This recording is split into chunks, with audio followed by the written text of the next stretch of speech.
अस्सलाम वालेकुम दोस्तों and welcome to real TV.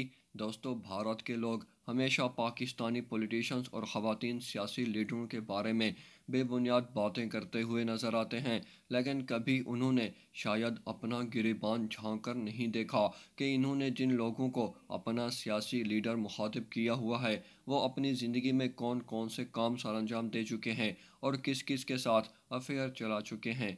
आज की इस वीडियो में हम आपको भारत के 5 अयाश तरीन औरतों के बारे में बताएंगे जो भारत की सियासी लीडर रह चुकी हैं। वीडियो काफ़ी इंटरेस्टिंग और इन्फॉर्मेटिव होने वाली है, तो चलिए शुरू करते हैं आज की ये इन्फॉर्मेटिव वीडियो को।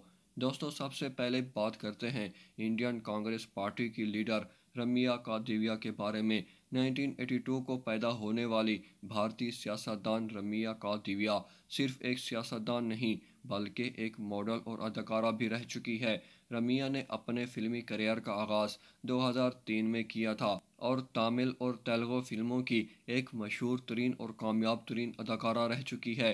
तकरीबन 40 से ज़ायद फिल्मों में काम कर चुकी है। फिल्मी करियर के बाद 2012 में इसने अपने सियासी करियर का आगाज़ इंडियन कांग्रेस पार्टी से किया था और ये अब भी इस पार्टी की मेंबर है। फिल्मी करियर के दौरान इसने कई अदाकारों, फिल्म डायरेक्टर्स के साथ अपने ताल्लुकात कायम कर चुकी है, जिसका सबूत इसके वायरल होने वाले स्कैंडल्स हैं। और जब इसने कांग्रेस पार्टी शुरू की तो कई सियासतदान के साथ भी काफ़ी सारे स्कैंडल्स मशहूर हुए हैं। इसके बाद बात करते हैं 29 साला भारतीय सियासतदान नुसरत जहां रोही के बारे में।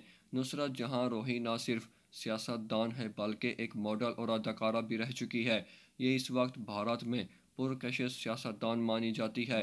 इसने मॉडलिंग का आगाज़ 2009 में किया था, जिसके बाद 2010 में इसको मिस कोलकाता के एजाज़ से नवाजा गया था। मॉडलिंग के बाद इसने फिल्मों में काम किया और अपने फिल्मी करियर का आगाज़ किया। तकरीबन 20 फिल्मों में काम किया और बंगाली सिनेमा पर भी शोहरत हासिल की और फहाशी में भी काफ़ी ज़्यादा शोहरत हासिल कर चुकी है। फिल्मों के बाद 2019 में सियासतदान बनी। इस वक्त ये इंडियन पार्लियामेंट की मेंबर भी है। ये 29 साला भारतीय सियासतदान अपनी फहाशी के हवाले से भी काफ़ी मशहूर है और कई एक्टर्स और सियासतदान के साथ ताल्लुकात भी रह चुके हैं, जिसका सबूत इसके भी वायरल होने वाले स्कैंडल्स हैं। अब बात करते हैं नगमा भारती के बारे में। 1974 को पैदा होने वाली 44 साला भारतीय सियासतदान और अदाकारा मॉडल रहने वाली नगमा इस वक्त इंडियन कांग्रेस पार्टी की मेंबर भी है। 44 साला गैर शादीशुदा भारतीय सियासतदान नगमा अपने ताल्लुकात की वजह से काफ़ी मशहूर है। फिल्मों के दौरान कई एक्टर्स के साथ गहरे ताल्लुकात रह चुके हैं और सियासत के अंदर भी कई सियासतदानों के साथ इसके ताल्लुकात सामने आए हैं, जिसका सबूत इसके वायरल होने वाले स्कैंडल्स हैं। अब आपको बताते हैं बॉलीवुड अदाकारा और सियासतदान रेखा के बारे में। ये काफ़ी ज़्यादा मशहूर है। रेखा के नाम से कौन वाकिफ़ नहीं, लेकिन आप इसके बारे में ये नहीं जानते होंगे कि फ़िल्मी करियर और सियासत के दौरान कई लोगों से ताल्लुकात भी रह चुके हैं। इसका सबूत इसके स्कैंडल्स हैं। इसकी शादी विनोद मेहरा के साथ हुई, जो नाकाम रही।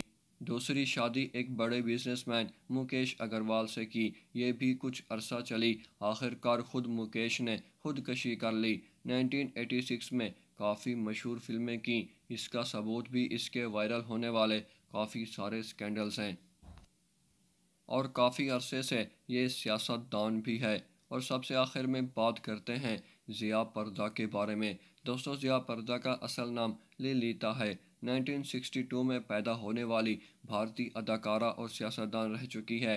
1974 में अपने फिल्मी करियर का आगाज़ किया और तकरीबन 180 से ज़्यादा भारत की तमाम ज़ुबानों की फ़िल्मों में काम किया। फिल्मी करियर के दौरान इसके भी कई एक्टर्स और सियासतदानों के साथ नाजायज़ ताल्लुकात रह चुके हैं, जिसमें प्रोड्यूसर श्रीकांत के साथ इसके स्कैंडल को काफ़ी वायरल किया गया। आखिरकार बाद में खुफिया तौर पर इसने शादी कर ली। इसके बाद 1994 को तेलुगु पार्टी में शामिल होकर अपने सियासी करियर का आगाज़ किया। 1994 से लेकर 2018 तक इसने कई बड़ी बड़ी सियासी पार्टियों के लिए काम किया और सियासतदानों के साथ ताल्लुकात भी कायम किए, जिसका सबूत इसके भी वायरल हुए स्कैंडल्स मौजूद हैं। آخرکار 2019 میں اس نے بھارتی جنتا پارٹی میں شامل ہو کر اپنے کریکٹر پر مزید چار داغ لگا دیے۔ 2019 کے الیکشن میں جیت تو نہ سکی لیکن پھر بھی ایک پارٹی کی ممبر ہے۔ دوستوں، امید کرتے ہیں آج کی یہ انفارمیٹو ویڈیو آپ کی انفارمیشن میں اضافے کا باعث بنی ہوگی۔ ویڈیو اگر پسند آئی ہے تو ویڈیو کو لائک کر کے میرے اس ریئل ٹی وی چینل کو بھی ضرور سبسکرائب کر دیں اور ساتھ میں دیے گئے گھنٹی کے نشان کو آل پر سیٹ کر دیں۔ اس سے یہ ہوگا کہ میری ایسی انٹرسٹنگ اور انفارمیٹو ویڈیوز کا نوٹیفیکیشن آپ کو بر وقت مل سکے گا۔ شکریہ، ملتے ہیں ایک اور کل کی شاندار ویڈیو میں، تب تک اپنا بہت سارا خیال رکھیے گا۔ شکریہ، اللہ حافظ۔